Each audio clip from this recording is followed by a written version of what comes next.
regarding the future of the Gaza Strip. Under Israel's mouth, the infrastructure for the Palestinian Authority Army is being built in the protected Judea. The joint investigation by the Jewish Voice and the struggle for the Dunam Voice, which we're publishing for the first time here on Channel 14. नाज़रीन, Israel और भारत ने पाकिस्तान के खिलाफ नया propaganda शुरू कर दिया है। भारतीय मीडिया ने अफवाह गढ़ दी है कि गजा में इसराइली फ़ौज को तिगनी का नाच नचाने और सियोनी फ़ौज की शिकस्त की वजह पाकिस्तान है। इसकी वजह ये बताई जा रही है गजा में हमास के साथ मिलकर लड़ने वालों में वो फ़ौजी भी शामिल हैं जिन्होंने पाकिस्तान की मिलिट्री एकेडमी काकूल से तरबियत हासिल की। इसराइल में ये बहस छिड़ चुकी है कि पाकिस्तान के तरबियत याफ्ता कैडेट्स की वजह से ही इसराइली फ़ौज को मुंह की खानी पड़ी। अब इसराइली मीडिया ये वावेला कर रहा है कि हमारी फोर्सेस को पाकिस्तान को सबक सिखाना चाहिए। इस सारे मामले पर आगे चलकर तफसीली डिस्कशन करेंगे। यहाँ आपको बताएं कि इसराइल को लेने के देने पड़ गए हैं। गजा में जंगबंदी और हमास के ख़तरे से निमटने के बाद इसराइल को ईरान का ख़तरा दरपेश है। ईरान ने सियोनी रियासत को नकेल डालने का बंदोबस्त कर लिया है। इस मकसद के लिए ईरान ने रूस से सुखोई 35 लड़ाका तैयारे खरीद लिए हैं। इसराइल ने ईरान पर पिछले दिनों जो हमला किया था उसमें ईरानी एयरबेस और ईरान के मुतअद्दिद तैयारों को तबाह कर दिया था, जिसके बाद ये दावा सामने आया था कि ईरान अब इसराइल पर हमला करने के काबिल नहीं रहा। लेकिन अब ईरान ने न सिर्फ रूस से मज़ीद नए लड़ाका तैयारे हासिल कर लिए हैं बल्कि सियोनी रियासत पर हमले की प्लानिंग और मनसूबाबंदी भी कर ली है। रहबर मुअज़्ज़म आयतुल्लाह ख़ामनई ने हमास के सरफरोशों को खिराज तहसीन पेश करते हुए कहा है कि जब हमास के मुट्ठी भर जानबाज अपने से कई सौ गुना बड़े और ताकतवर दुश्मन को नाकों चने चबवा सकते हैं तो फिर ईरान की फ़ौज इसराइल को नेस्तो नाबूद करने की मुकम्मल सलाहियत और अहलियत रखती है। दूसरी तरफ अमेरिका मैदान में आ गया है और उसने गजा को फ़लस्तीनियों से खाली कराने के लिए धमकियां देना शुरू कर दी हैं।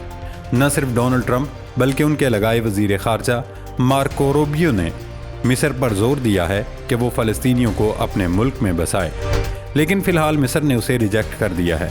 अमरीकी वज़ीर ख़ारजा मार्को रूबियो ने मिस्री वज़ीर ख़ारजा से गुफ्तगू में जोर दिया कि अब काहिरा को अपना किरदार अदा करना होगा कि हमास दोबारा कभी गजा पर हुकूमत न कर सके।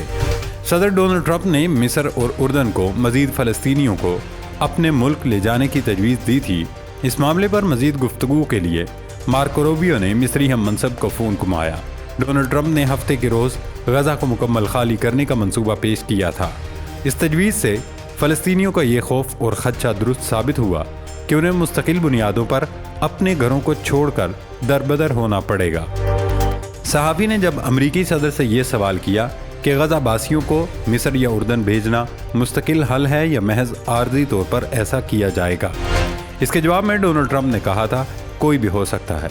वैसे भी ट्रंप के दामाद जुरिडिक्शंस पहले ही गजा को दुबई के हम पला शहर बनाने का अंदिया दे चुके हैं। ससुर और दामाद दोनों की नज़रें गजा की सरजमीन पर हैं। चूँकि गजा एक साहली शहर है लिहाजा वो वहाँ जुए के अड्डों और फहाशी के मराकज़ खोलना चाहते हैं ताकि दुनिया भर से अयाश लोगों की तस्कीन का बंदोबस्त किया जा सके। और जब तक गजा में हमास का कंट्रोल है अमेरिका के लिए ऐसा करना मुश्किल ही नहीं नामुमकिन होगा। चुनाचे वो फ़लस्तीनियों को मिस्र और उर्दन की जानिब धकेल कर अपने नाकाम अज़ाइम की तकमील चाहते हैं। वैसे इब्तदाई तौर पर अमेरिका ये चाहता है कि गजा से हमास की हुक्मरानी का ख़ात्मा किया जा सके और उसका जवाब ये तराशा जा रहा है कि ऐसा करने की सूरत में आइंदा इसराइल को किसी किस्म का ख़तरा दरपेश नहीं होगा। कितने अफसोस की बात है कि इसराइली दहशतगर्द फ़ौज ने गजा को मलबे का ढेर बना दिया, तकरीबन 50,000 मजलूम फ़लस्तीनियों को शहीद कर दिया। लेकिन अमेरिका के पेट में अभी भी सियोनी रियासत के लिए मरोड़ उठ रहे हैं। उन्हें मजलूम गजा बासियों और फ़लस्तीनियों की ज़िंदगी से कोई सरोकार नहीं। अमरीकी वज़ीर ख़ारजा मार्को रूबियो ने गुज़श्ता रोज़ उर्दन के शाह अब्दुल्ला को भी फ़ोन किया था, जिसमें उन्हें तड़ी लगाई थी कि वो फ़लस्तीनियों को अपने मुल्क में बसाएं। लेकिन अभी तक उर्दन, मिस्र, सऊदी अरब समेत मशरक़ वस्ता के तमाम मुल्क गजा से फ़लस्तीनियों की जबरी बेदखली की शदीद मुखालफत कर रहे हैं। सऊदी अरब को राम करने के लिए अमरीकी सदर डोनाल्ड ट्रंप ने अपने खुसूसी नुमाइंदे स्टीव विटकॉफ को सऊदी अरब भेज दिया है, जहां वो वली अहद शहज़ादा मोहम्मद बिन सलमान से मुलाकात करेंगे। शहज़ादा मोहम्मद बिन सलमान से अमरीकी सदर डोनाल्ड ट्रंप ने टेलीफोन पर बात भी की थी और मुमकिन तौर पर ट्रंप अपने पहले गैर मुल्की दौरे पर सऊदी अरब या फिर बरतानिया जाएंगे। امریکہ کی کوشش ہے کہ غزہ سے فلسطینیوں کی جبری بے دخلی کے منصوبے کو سعودی عرب کی آشیرواد مل جائے، کیونکہ اس صورت میں نہ صرف OIC بلکہ مسلم ممالک بھی خاموش رہیں گے۔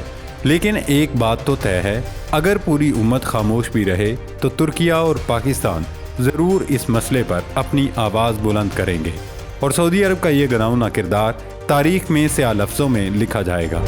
ویسے تو لگتا ہے کہ فی الحال امریکہ کی اس تجویز پر عمل درآمد مشکل ہوگا، کیونکہ یورپی یونین سے بھی آوازیں اٹھنے لگی ہیں۔ فرانس کے وزیر خارجہ جان نویل بارو کا کہنا ہے کہ غزہ کی آبادی کو عرب ممالک میں آباد کرنے سے متعلق امریکی صدر ڈونلڈ ٹرمپ کی تجویز دو خود مختار ریاستوں اسرائیل اور فلسطین کے درمیان پرامن باہمی بقا کے مفہوم سے ٹکراتی ہے۔ انہوں نے کہا کہ فرانس دو ریاستی حل پر زور دیتا ہے اور ہم ہمیشہ خطے میں دو ریاستوں کے حامی رہے ہیں، لہذا ہم فلسطینیوں کی جبری ہجرت کو کسی بھی صورت قبول نہیں کریں گے۔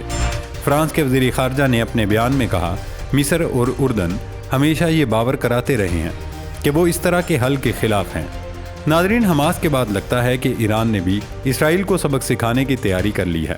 گزشتہ روز تہران میں ایرانی سپریم لیڈر آیت اللہ خامنئی نے پاسداران انقلاب کے کمانڈر سے ملاقات کی، جس میں خامنئی نے غزہ جنگ بندی کو اسرائیل کی شکست قرار دیا۔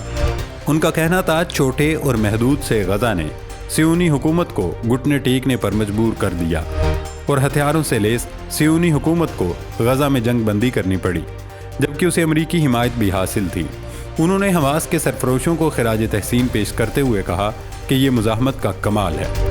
دوستو، ایک اور ڈیولپمنٹ آپ کے ساتھ شیئر کریں کہ ایران نے اپنی فضائیہ کے لیے روسی ساختہ سخوئی 35 لڑاکا طیارے خرید لیے ہیں۔ مغربی ملکوں کے شدید دباؤ کے باوجود روس نے ایران کو طیارے فراہم کر دیے۔ فی الحال ایرانی پاسداران انقلاب نے یہ تصدیق نہیں کی کہ انہیں روس سے کتنے طیارے ملے، لیکن یہ ضرور بتا دیا کہ انہیں روس سے طیارے مل گئے ہیں۔ ایرانی ایئر فورس کے پاس اس وقت محض چند درجن لڑاکا طیارے ہیں۔ ان میں روس سے لیے گئے جنگی طیاروں کے علاوہ امریکہ سے 1979 سے قبل حاصل کیے گئے جنگی طیارے بھی شامل ہیں۔ ایرانی پاسداران انقلاب کے کمانڈر شادمانی نے بتایا کہ اسرائیل کی 26 اکتوبر 2024 کو کی گئی فضائی جلغار کے بعد اپنے نقصان ہو چکے دفاعی نظام کو بدلنے کا فیصلہ کیا گیا تاکہ آزمودہ اور تجربے سے گرے ہوئے دفاعی نظام کا حصول ممکن بنایا جائے۔ اسرائیل کے حملے کے بعد ایرانی فورسز نے دعویٰ کیا تھا کہ اس حملے میں صرف ان کے ریڈار متاثر ہوئے ہیں، لیکن عالمی میڈیا نے رپورٹ کیا تھا کہ ایرانی طیاروں کو بھی نقصان پہنچا تھا۔ ناظرین، اب ہم ذکر کرتے ہیں بھارت اور اسرائیلی پروپیگنڈے کا، جس میں یہ دعویٰ سامنے آیا ہے کہ اسرائیل کی شکست کی بڑی وجہ پاکستان آرمی ہے۔ اس کا جواز یہ گڑھا گیا کہ پاکستان سے عسکری تربیت لینے والے فلسطینی کیڈٹس حماس کے ساتھ مل کر اسرائیل کے خلاف لڑائی میں شامل تھے۔ دراصل انڈین اور اسرائیلی میڈیا نے عرب نیوز کی ویڈیوز کو جواز بنا کر پروپیگنڈے کی عمارت کھڑی کی۔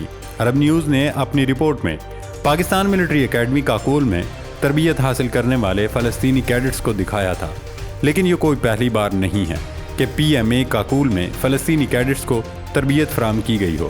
کیا میں پاکستان کے بعد سے مختلف ملکوں کے فوجی پاکستان آ کر تربیت حاصل کرتے ہیں؟ ابھی بھی سعودی عرب، قطر، بحرین، ایران، عراق سمیت مختلف ملکوں کے فوجی پاکستان میں تربیت حاصل کر رہے ہیں۔ حالیہ دنوں میں 49 فلسطینی کیڈٹس بھی PMA کاکول سے پاس آؤٹ ہوئے۔ اس ویڈیو میں کیڈٹس کو یہ کہتے ہوئے سنا جا سکتا ہے وہ واپس اپنے ملک جا کر اپنے وطن کی حفاظت کے لیے سر دھڑ کی بازی لگائیں گے۔ تو بس اس ویڈیو کی بنیاد پر پاکستان کے خلاف جھوٹ پھیلایا گیا۔ اگر اسرائیلی اور بھارتی میڈیا کی بات کو سچ تسلیم کر بھی لیا جائے تو جناب، اگر فلسطینی کیڈٹس یہاں سے تربیت حاصل کرنے کے بعد غزہ میں حماس کے ساتھ مل کر لڑنے میں مصروف ہیں تو اس میں پاکستان کا کیا قصور ہے؟ لیکن کہتے ہیں نا کہ انڈیا کو تو پاک فوج سے خاص قسم کا بیر ہے اور ان کی کوشش ہوتی ہے کہ ہر معاملے میں پاکستان کو گھسیٹا جائے۔ چنانچہ انہوں نے اس میں بھی پاکستان کو رگڑا لگانے کی کوشش کی، لیکن یہ اس قدر بھونڈا اور گھٹیا الزام ہے کہ عالمی برادری نے اس پر بالکل کان نہیں دھرے۔ اللہ پاک پاکستان کا حامی و ناصر ہو۔ پاکستان زندہ باد۔